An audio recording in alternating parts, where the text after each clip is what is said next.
Hello friends, welcome to my channel. ગરમીની ઋતુમાં આપણને કંઈક ઠંડુ ખાવા પીવાનું ગમતું હોય છે. તો આજે આપણે બજાર જેવો જ આઈસ્ક્રીમ બનાવીશું, તે પણ ઓછી સામગ્રી સાથે. આઈસ્ક્રીમનું ટેક્સચર અને જે ટેસ્ટ છે એકદમ બજાર જેવો જ રહેશે. તો આવો શરૂ કરીએ બનાવવાનું. અહીંયા મેં 1.5 લીટર દૂધ લીધું છે, ફૂલ ફેટવાળું. અને અહીંયા મેં મલાઈને કાઢી લીધી છે અલગ. અને હવે એક વાડકીમાં આપણે દૂધ એક્સ્ટ્રા કાઢી લઈશું. આ શા માટે આપણે દૂધ કાઢી રહ્યા છે એ હું આગળ તમને જણાવીશ. અત્યારે અડધી વાડકી જેટલું દૂધ આપણે એક્સ્ટ્રા કાઢી લેવાનું છે અને એને આપણે સાઈડમાં મૂકી દઈશું. આઈસ્ક્રીમ બનાવવા માટે તમે બહાર જે દૂધ મળે છે થેલીનું એ પણ ઉપયોગ કરી શકો છો. અને હવે મીડિયમ ટુ હાઈ ગેસની ફ્લેમ પર એક ઉભરો આવી જાય ત્યાં સુધી આપણે રાખવાનું છે. અને વચ્ચે વચ્ચે આવી રીતે આપણે હલાવતા રહેવાનું છે, જેથી દૂધ તળિયે ચોંટી ન જાય અને સાઈડની કિનારી પર બી આપણે જામવા નથી દેવાનું. અને હવે 2 વાડકી ખાંડ નાખીશું આપણે. એક ઉભરો આવી ગયા બાદ જ આપણે ખાંડ નાખવાની છે એમાં અને હલાવી લઈશું. ખાંડ આપણી ઓગળી જાય ત્યાર પછી આપણે એને અલગ વાસણમાં આપણે ગાળી લેવાનું છે, જેથી કોઈ કચરું ના રહી જાય. તો આ રીતે એક અલગ વાસણ લઈ લીધું છે મેં અને ગાળી લઈશું બધું જ દૂધ. ખાંડમાં પણ ક્યારેક કચરું આવી જતું હોય છે, તો આપણે ગાળી લઈએ તો આપણને ચોખ્ખું ખાવા મળે. અને મીડિયમ ગેસની ફ્લેમ પર આપણે અડધું દૂધ બળીએ ત્યાં સુધી રાખવાનું છે. અને દૂધ ઉકળે ત્યાં સુધી આપણે ડ્રાય ફ્રૂટ્સનું જોઈ લઈએ. તો અહીંયા મેં 2 ચમચી જેવા પિસ્તા લીધા છે અને 2 ચમચી જેવી બદામ લીધી છે.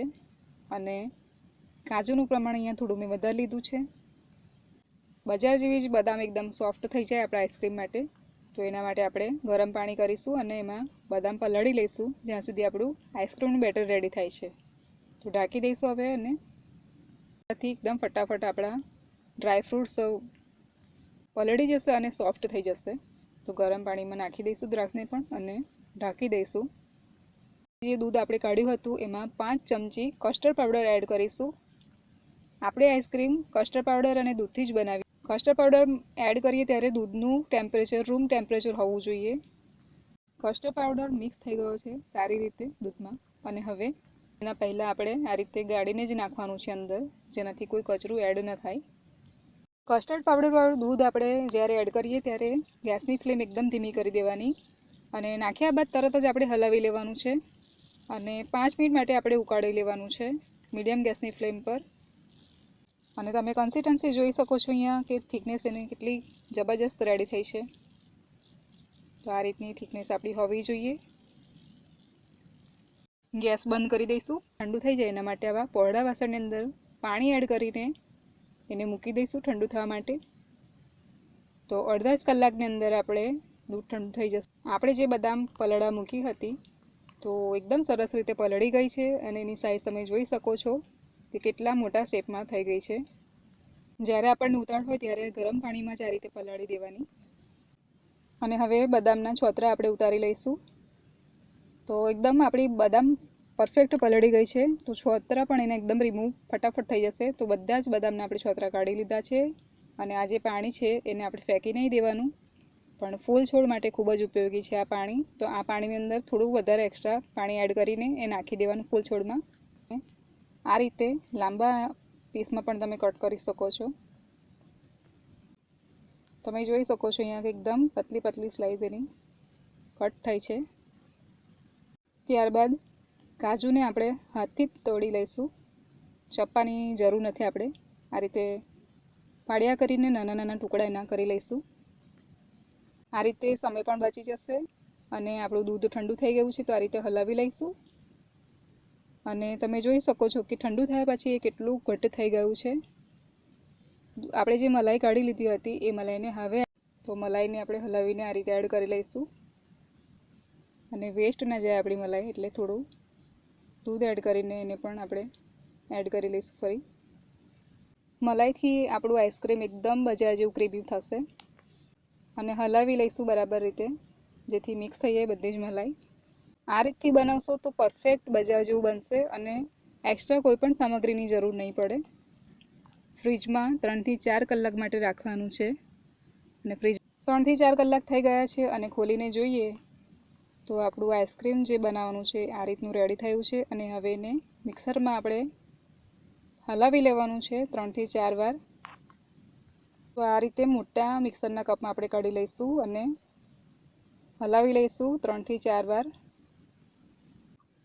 અને તમે જોઈ શકો છો અહીંયા આપણે 3 થી 4 વાર એને હલાવી લીધું છે. તો કેટલું સરસ દેખાઈ રહ્યું છે અને એનું ટેક્સચર જોઈએ તો એકદમ ક્રીમી રેડી થયું છે બનાવવા માટે.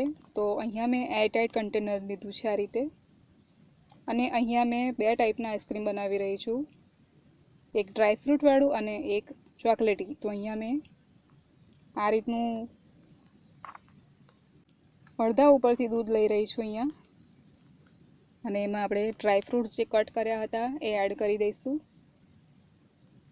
પિસ્તાને પણ મેં આ રીતે કટ કરી લીધા હતા, અને કાજુ છે એને પણ આપણે હાથથી તોડીને આ રીતે રેડી કરી લીધું છે. અને હવે સૂકી દ્રાક્ષ જે આપણે પલાળવા મૂકી હતી એ પલળી ગઈ છે.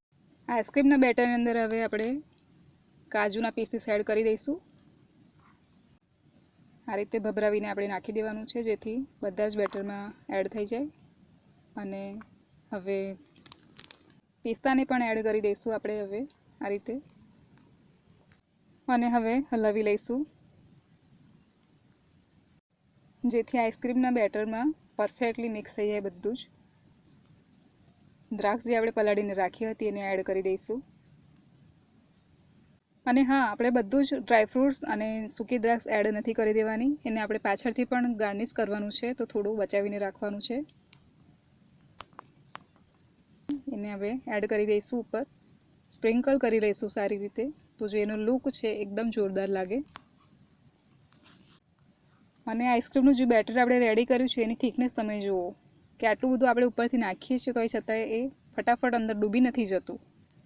તો આ રીતની કન્સિસ્ટન્સી હોવી જોઈએ આપણી. અને આ આઈસ્ક્રીમ બનાવવામાં આપણે કોઈ કોર્નફ્લોર, કોઈ કન્સિડન્સ મિલ્ક, કોઈ એસેન્સ કે ના તો કોઈ ક્રીમનો ઉપયોગ કર્યો છે, અને ના તો આપણે કોઈ ફૂડ કલરનો ઉપયોગ કર્યો છે અહીંયા. તો અહીંયા આપણું આઈસ્ક્રીમ એકદમ ઓછા ખર્ચે બનાવી રહ્યા છે. અને જ્યારે તમે બદામ એડ કરો ત્યારે આ રીતે જ પલાળીને એડ કરવાની, જેથી સોફ્ટનેસ એની જળવાઈ રહે.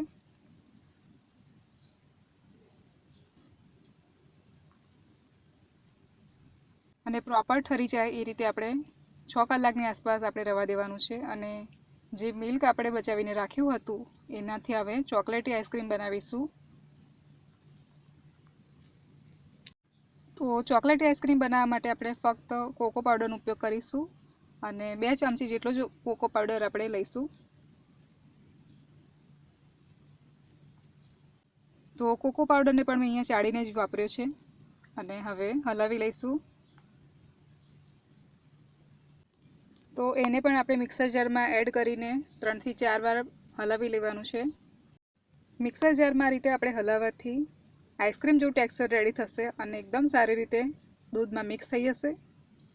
અને હવે મિક્સ થઈ ગયા બાદ આપણે એક એરટાઇટ કન્ટેનરમાં એને કાઢી લઈશું, અને ઉપરથી કોકો પાવડર સાથે સ્પ્રિંકલ કરીને ચમચીની મદદથી સ્પ્રેડ કરી લઈશું. અને એને પણ આપણે ઢાંકણ ઢાંકીને ફ્રીજમાં 6 કલાકની આસપાસ આપણે રહેવા દેવાનું છે. અને હવે ઢાંકણ ખોલીને જોઈ લઈએ તો આપણું આઈસ્ક્રીમ એકદમ તૈયાર થઈ ગયું છે, બજાર જેવું.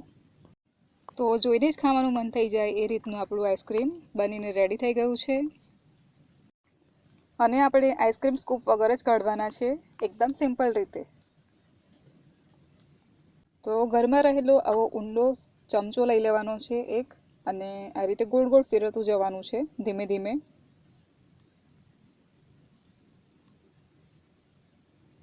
અને ચમચાને થોડો ઊંડો જવા દેવાનો. તો કોઈ આઈસ્ક્રીમ સ્કૂપ વગર પણ તમે ઘરે આ રીતે કાઢી શકો છો, અને ટેક્સચર તમે જુઓ એનું. અને હવે સર્વ કરીએ.